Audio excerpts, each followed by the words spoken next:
আন্তর্জাতিক স্তরের ভারত বিভিন্ন ক্রীড়ার সফলতা হাসল করিবারে লাগিছে। ক্রিকেট, চেস এবং ব্যাডমিন্টনে ভারতীয় খেলাড়ীমানে বিদেশ মাটিরে উন্নতমানর ক্রীড়া প্রদর্শন করুଛନ୍ତି। এ সম্পর্কে এক রিপোর্ট। ক্রিকেটরে ଭାରତ ଆଜି ଆଣ୍ଡରସନ୍ ତେନ୍ଦୁଲକର ଟ୍ରଫିର ଚତୁର୍ଥ ଟେଷ୍ଟ ମ୍ୟାଚ୍ର ପଞ୍ଚମ ଦିନରେ 174 ରନ୍ରୁ ଦ୍ୱିତୀୟ ଇନିଂସ ବ୍ୟାଟିଂ ଜାରି ରଖିବ।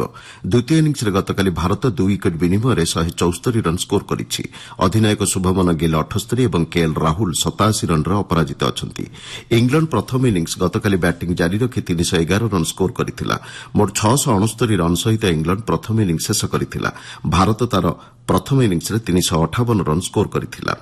ଏସୀୟ କ୍ରିକେଟ ପରିଷଦ ପକ୍ଷରୁ ପୁରୁଷ ଏସୀୟ କପ୍ 2025 ଖେଳସୂଚୀ ଘୋଷଣା କରାଯାଇଛି। ଆସନ୍ତା ସେପ୍ଟେମ୍ବର 9ରୁ 28 ତାରିଖ ପର୍ଯ୍ୟନ୍ତ ଦୁବାଇ ଏବଂ ଆବୁଧାବିରେ ମ୍ୟାଚ୍ ଖେଳାଯିବ। ଘୋଷଣା ଅନୁଯାୟୀ ଗ୍ରୁପ୍ ଏରେ ଭାରତ, ପାକିସ୍ତାନ, ୟୁଏଇ ଏବଂ ଓମାନ ରହିଥିବା ବେଳେ ଗ୍ରୁପ୍ ବିରେ ବାଂଲାଦେଶ, ଶ୍ରୀଲଙ୍କା, ଆଫଗାନିସ୍ତାନ ଏବଂ ହଂକଂ ରହିଛି। ସେପ୍ଟେମ୍ବର 14ରେ ଭାରତ ଏବଂ ପାକିସ୍ତାନ ମଧ୍ୟରେ ଗ୍ରୁପ୍ ପର୍ଯ୍ୟାୟ ମ୍ୟାଚ୍ ଅନୁଷ୍ଠିତ ହେବ ବୋଲି ଜଣାପଡ଼ିଛି।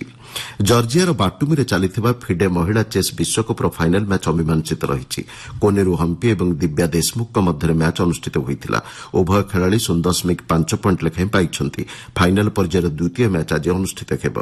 ବ୍ୟାଡମିଣ୍ଟନରେ ଭାରତର ପୁରୁଷ ଡବଲ୍ସ ଯୋଡ଼ି ସାତ୍ୱିକ ସାଇରାଜ ରାଙ୍କିରେଡ୍ଡି ଏବଂ ଚିରାଗ ସେଟ୍ଟି ଗତକାଲି ସେମିଫାଇନାଲ୍ରେ ମାଲେସିଆର ଆରୋଞ୍ଜିଆ ଏବଂ ସୋହୋ ୱିଙ୍ଗ୍ଙ୍କଠାରୁ ସିଧାସଳଖ ସେଟ୍ରେ ପରାସ୍ତ ହୋଇଛନ୍ତି। ଫଳରେ ଭାରତୀୟ ଯୋଡ଼ି ଚାଇନା ଓପନ୍ 2025 ପ୍ରତିଯୋଗିତାରୁ ବାଦ୍ ପଡ଼ିଛନ୍ତି। ଆକାଶବାଣୀ ସମ୍ବାଦ ବିଭାଗ ପାଇଁ ମୁଁ ମଳୟ ରଞ୍ଜନ ମିଶ୍ର।